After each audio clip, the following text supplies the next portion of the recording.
world is in shock as a group of terrorists has taken control of large areas of Syria and Iraq. The world can be a cruel and dangerous place. Remember, even if you're afraid, be strong. Your loving mother, Fatima. Did your mother ever tell you the story of the Lady of Heaven?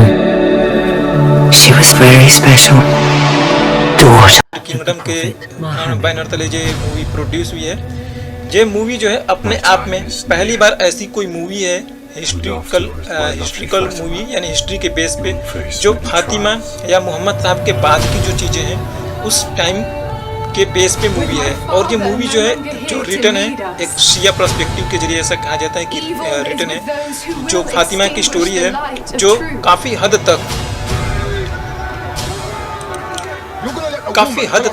Sunni majority वाले जो मुस्लिम हैं उनसे differ करती है ऐसा कहते हैं। और ये जो पिक्चर है इस पिक्चर में जो चीज़ें दिखाई गई मूवी में काफ़ी ज़्यादा सिमिलरिटी है जो आज के टाइम में जो चीज़ें हो रही हैं लाइक इस्लामिक स्टेट के नाम पे जो सीरिया में जो सारे ग्रुप चल रहे हैं इस्लामिक स्टेट ग्रुप के नाम पे सीरिया में वो जो आज मार काट मचा रहे हैं वो सेम चीज़ें वहीं उस टाइम में अर्ली हिस्ट्री यानी कि प्रॉफिट साहब के टाइम में जो चीज़ें हैं इस्लामिक फिगर उस टाइम में जो भी कहने मतलब इस्लामिक में काफ़ी बड़े लेवल के जो थे वो लोग भी ऐसा ही करते थे। इस मूवी में वही चीज़ें दिखाई गई कि उसमें सिमिलरिटी क्या है। इस मूवी की स्टोरी जो है इस मूवी की स्टोरी में एक लेथ नाम करके एक लड़का होता है लेथ और वो इराकी लड़का है बच्चा है छोटा सा और जो इराक में मारकाट मची है प्रेजेंट टाइम की बात कर रहा हूँ अभी के टाइम में जैसा है इराक में ISIS के नाम पे जो काफ़ी मारकाट मची है और जो पूरी कंट्री में जो ISIS ने जो मारकाट मचा रखी है वो लड़का होता है और वो अपनी माँ को खो देता है और वो अपने आप को जब वो पाता है एक नए घर में पाता है जब अपने आप को एक नए घर में पाता है वो बच्चा गिर जाता है मारकाट मची सब लोग भाग रहे हैं और वो बच्चा गिर जाता है जब वो अपने आप को जब वो जागता है तो अपने आप को किसी एक नए घर में पाता है और उसके पास में एक बूढ़ी महिला होती है जो उसे एक कहानी सुनाती है। वो जो कहानी है वही कहानी लेडी फातिमा के बारे में है। लेडी फातिमा जो मैं लेडी फातिमा बोल रहा हूँ ये मोहम्मद साहब की बेटी है जो फातिमा बीबी उनके बारे में बता रहा है यानी कि मोहम्मद साहब की बेटी और जो शिया प्रोस्पेक्टिव से है और वो जो बूढ़ी महिला है वो उसे वो कहानी में बता रही है समझा रही है कि उस टाइम में जो फातिमा थी वो भी कैसे वो भी फर्स्ट विक्टिम थी आज के टाइम में जो चीज़ें मच रही है जो अभी जैसे इराक में जो मारकाट उस टाइम में मची थी उस टेररिज्म के वो इन्हीं सब के बारे में बताई गई है। इस मूवी में जो फातिमा बीबी को जो डिपिक्ट किया गया है उसमें फातिमा बीबी हमेशा एक बुर्के में दिखाई पड़ती है मतलब उनका वर्चुअल मतलब उनका जो रियल है जो फेस दिखाई नहीं पड़ता है बट इसमें वो बात करते हुए चलते हुए दिखाई जरूर देती हैं बुर्के में। इसके बारे में थोड़ा सा जैसे मैंने अभी बोला कि इसके जो राइटर हैं यासिर अल हबीब ये काफ़ी ज़्यादा मतलब प्रोटेस्ट हो रहा है तो वो अब UK छोड़ के अब जाके US में वो शिफ्ट हो चुके हैं। थोड़ा सा इनके बारे में मैं अगर बताऊंगा आपको तो यासिर साहब के बारे में तो यासिर साहब जो हैं इनका जो बॉर्न कंट्री है वो कुवैत में है। आप यहाँ स्लाइड पे देख सकते हैं 80s के आसपास इनका 79 में इनकी बॉर्न हुई थी और वो कुवैत में थे। कुवैत में जो खोदाम अल महदी ऑर्गेनाइजेशन के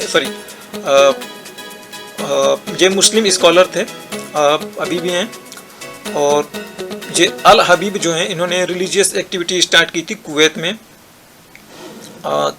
दवा पार्टी के जरिए इनका था। फिर इन्होंने कुछ चीज़ें ऐसी बोली जैसे कि उन्होंने ना जो रिलीजियस मुस्लिम में जो है अबू बकर एंड उमर के बारे में इन्होंने काफ़ी सारी चीज़ें बताई और इन्होंने काफ़ी ज़्यादा जिसके लिए इनको काफ़ी ज़्यादा क्रिटिसाइज किया गया।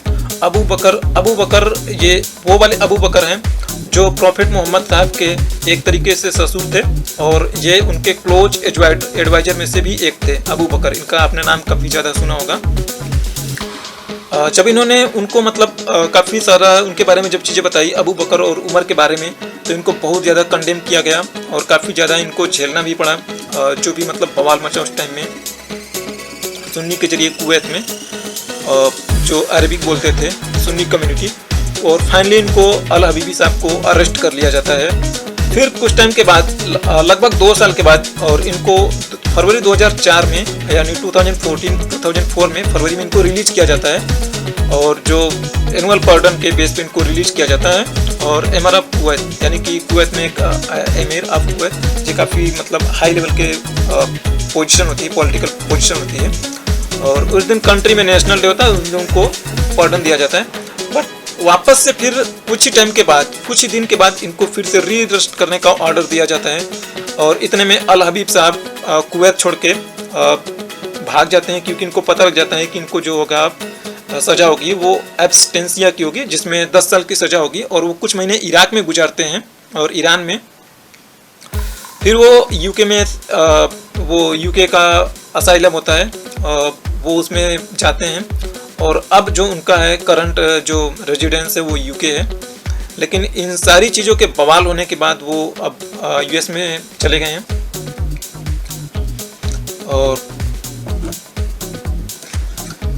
और जो मूवी को लेके काफ़ी ज़्यादा प्रोटेस्ट हो रहे हैं, यूके में हो रहे हैं और काफ़ी जगह पे हो रहे हैं। यूके में जो भी था, जो कंपनी इस मूवी को चलवा रही थी, सो काफ़ी बवाल के बीच कुछ कंट्रीज़ ने, जैसे पाकिस्तान है, पाकिस्तान सबसे पहले चौधरी बनता है और इन्होंने अपने यहाँ पे बैन कर रखी मूवी को।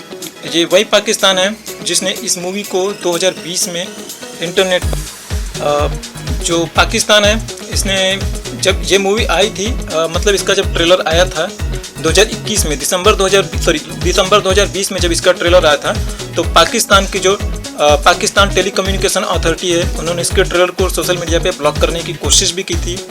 और उस टाइम में जो राइटर थे अल हबीब साहब, उन्होंने ये बातें बोली कि ये जो मूवी है एक मैसेज कन्वे कर रही है, मैसेज दे रही है शांति और प्यार का। एंड ये जो मैसेज है, और इसे यानी कि इस मूवी को ये अच्छे माइंडसेट के जरिए से डील करना चाहिए, समझना चाहिए इसमें जो भी चैलेंजेस है। वो बोल रहे हैं कि मैं निश्चित हूँ कि ये ह्यूमैनिटी के लिए एक अच्छा कदम होगा, जो लेडी फातिमा के फॉलोइंग्स, जो पीस, जस्टिस और इक्वलिटी की बात करेगा और विल प्रिवेल एंड ट्रम्प, मतलब कि इसका जो पूरा प्रभाव है फैलेगा और ये सब जगह पे विजय होगा या कुछ भी कह लो होगा। And I pray for this to happen, और मैं ऐसा प्रार्थना करता हूँ कि ऐसा हो। तो ये जो राइटर हैं अल हबीब साहब ने ऐसा उन्होंने बोला है। और सिमिलरली फिर जो दूसरे हैं एग्जीक्यूटिव प्रोड्यूसर मलिक शोएब साहब, उन्होंने भी कुछ ऐसा ही बोला है। लेकिन मलिक शोएब साहब का जो है ना रिस्पॉन्ड, वो एकदम फुल फ्लो फॉर्म में चल रहे हैं। उन्होंने भाई ट्विटर पे ना गर्दा मचा रखा है। अगर आप उनके ट्विटर को देखो, पढ़ो, वो किसी से डरने उड़ने वाले बिल्कुल नहीं। मैं आपको ट्विटर में उनके कुछ ट्वीट्स दिखा रहा हूँ। मैं उनका एक मैसेज ले लेता हूँ। उन्होंने बोला क्या है, उन्होंने बोला है ना कि कोई भी चीज़ें ना वो हिस्टोरिकली टेक्स्ट, मतलब उसके एविडेंस हैं। और फिर वो आगे ये भी बोल रहे हैं ना कि अगर कोई किसी को ऐसा लगता है कि ना कुछ इसमें गलत है, तो वो आगे आए और उसमें वो हेल्दी कन्वर्जेशन या जो भी डिस्कशन है, जो भी डिफरेंसेस है, उस पर वो बात करने के लिए तैयार हैं। लेकिन अगर आप उनके ट्विटर को देखो भाई, तो उन्होंने ना क्या ज़बरदस्त रिप्लाई दिया, मतलब बिना डरे ज़बरदस्त। उनके किसी को भी देख लो, उन्होंने कुछ ट्वीट्स शेयर किए, मैं आपको दिखा रहा हूँ उनके कुछ ट्वीट्स।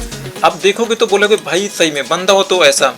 तो देखो उन्होंने यहाँ पर ना यूके गवर्नमेंट को भी बोला हुआ है, सबकी भाई लंका लगा रखी इन्होंने। और जो भी मतलब इस फिल्म को लेके विरोध कर रहे हैं, उन सब की इन्होंने लंका लगा रखी है।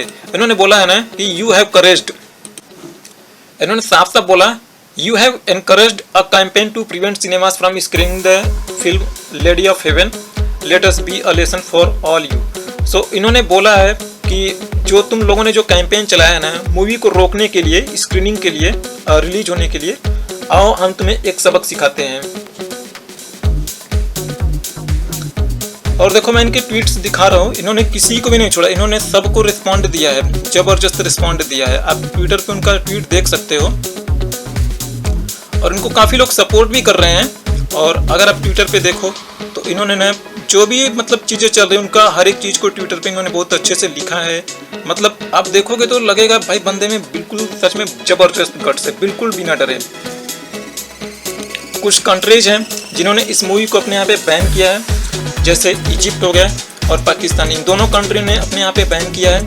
तो ये दोनों कंट्री तो भाई हमेशा इनका कोई लेना देना नहीं होता, जब भी चाहे किसी को, इवन वो क्रिकेट न्यूज़ चैनल तक को बैन करने पे आ जाते हैं। तो इन कंट्रीज की कोई वैल्यू नहीं। ईरान वैसे ही रोता रहता है, खाने के लाले पड़े हैं। इस मूवी पे उन्होंने एक कानून बना रखा है कि अगर ये मूवी कोई इराक में चलाएगा तो उसके ऊपर लीगल एक्शन होगा। मतलब यार इनको क्या कहूँ, वो डेथ की सजा है जो कुछ है, तो इनको कुछ दुनियादारी से लेना देना नहीं है। मतलब इनकी भी सोच एकदम वही वाली है जो 800-1400 साल पहले वाली थी। बाकी मैं तो कहूँगा आप मूवी ज़रूर देखो, अगर किसी ने इतना गट्स किया बनाने में, और उसमें काफ़ी सारे जो फैक्ट्स हैं उसको भी देखो एंड रियलाइज करो। अगर आपको मेरा रिव्यू पसंद लगा हो मूवी के बारे में, मेरे वीडियोस, तो आप ऐसे प्लीज़ सब्सक्राइब करिए। एंड अगर कुछ आपको अच्छा लगता है तो लाइक करिए, अगर नहीं लगता अच्छा तो डिसलाइक करिए। Thank you for your time.